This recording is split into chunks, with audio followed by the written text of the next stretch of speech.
Allez, nouveau QE sur Boursorama, l'émission qui augmente votre quotient économique. On parle aujourd'hui de ce qu'on appelle les méga-trends. Bonjour Jérémy. Bonjour David.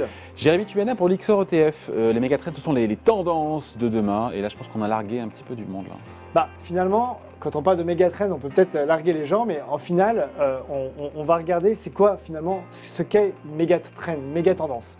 La méga-tendance, c'est finalement ce qui va guider nos comportements de demain, dans nos choix de consommation, dans nos choix de déplacement, dans nos choix de communication, dans la façon dont on va se soigner, etc. etc. Donc, c'est un point très important. C'est la digitalisation du monde. Entre autres, par exemple, mais pas que. Pas que, on va voir que c'est très très large. Et donc, on se rend compte que c'est un sujet qui se développe de plus en plus. On voit nos habitudes changent. On voit qu'il y a parfois des phénomènes comme le Covid qui rentrent dans nos vies et donc il va peut-être falloir vivre avec peut-être des technologies médicales différentes, etc., etc.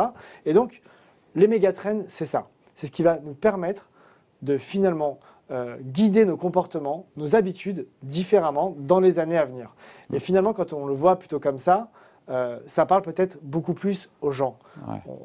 Méga-trend, ça parle peut-être moins bien que se dire demain, je vais peut-être me déplacer sur un tapis volant, par exemple. Sait-on jamais. Ouais. Après, pardon, mais moi j'avais en tête qu'avec les ETF, et là je me dis, mais quel rapport avec la choucroute? Parce que je me disais, mais les ETF, c'est pour investir sur le CAC 40 à moindre frais, sans surprise, puisque ça réplique fidèlement la performance de l'indice boursier. Il y a des indices méga-trends? Ça existe. Il y a des indices méga-trends. En fait, nous, société de gestion, l'Ixor ETF, on travaille avec des émetteurs d'indices, donc par exemple MSCI World, S&P, peu importe, qui vont en fait travailler sur de l'analyse de données. Donc, ils vont compiler énormément de données, travailler sur des mots-clés, travailler sur des exclusions, travailler sur des filtres pour essayer de construire un indice. D'accord? Donc, ça Dans peut lequel être un indice. Il va y avoir plein de valeurs. Des donc, actions. Par exemple, des actions évidemment. Donc, par exemple, sur une thématique comme la mobilité du futur, on va imaginer qu'on va retrouver des valeurs comme Tesla, par exemple. Qui voiture électrique. Sur des habitudes comme les millennials, on va peut-être retrouver des actions type Amazon parce qu'on a plus tendance à en gros, c'est la tech américaine quand on y revient. Pas que, justement, on a des fleurons, notamment en France et en Europe aussi, qui travaillent sur ces sujets-là. Donc, en tous les cas, l'émetteur d'indice va travailler sur la conception d'un indice et l'ETF va répliquer cet indice-là. Et là où c'est intéressant, avec les ETF qu'on a pu développer chez l'Ixor, c'est qu'on va intégrer un aspect humain, donc un comité d'experts qui va finalement faire évoluer les mots-clés. Parce que les habitudes d'aujourd'hui ne seront pas celles de demain, donc les mots-clés d'aujourd'hui ne seront pas ceux de demain, et ils ne seront pas encore ceux d'après-demain. Donc on va travailler sur de l'analyse de données évolutive avec l'intervention d'un humain qui va faire évoluer l'indice dans le temps. Donc c'est pour ça qu'on est vraiment à cheval entre la gestion dite passive, réplication, et la gestion dite active. Quels sont les thèmes derrière? Finalement, qu'on touche bien du doigt le sujet dont on parle aujourd'hui. Alors, on va retrouver finalement différents thèmes qu'on a développés, qu'on a identifiés chez l'Ixor, qui ont pour nous du sens.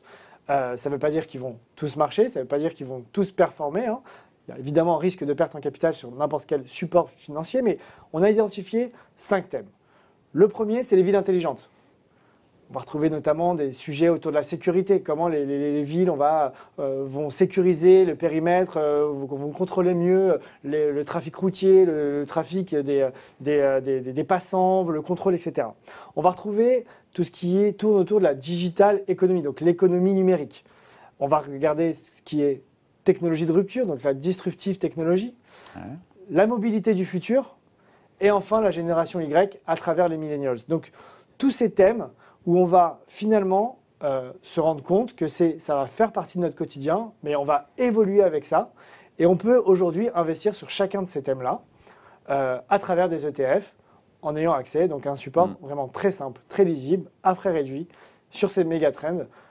Évidemment, dans son compte titre, ils ne sont pas éligibles au PEA, ou alors dans son assurance vie, il commence à être référencé dans les assurances vie, et donc ça peut être pertinent. L'aspect positif, effectivement, on s'inscrit dans les grandes tendances du futur, dès maintenant. Après ça, qu'à suivre un indice, autant suivre le CAC 40, c'est facile, parce que tous les jours on en parle, autant suivre son indice méga-trend, c'est moins... effectivement, on va moins parler d'un indice CAC 40, d'un indice méga-trend sur les réseaux, sur les places de cotation, mais là, on est... en avance pour accompagner justement les épargnants, puisque sur notre site internet, on a la vue sur l'évolution de l'indice et sur sa performance. Donc, pas de sujet par rapport à ça. tous les cas, on sait qu'on investit sur une thématique donnée.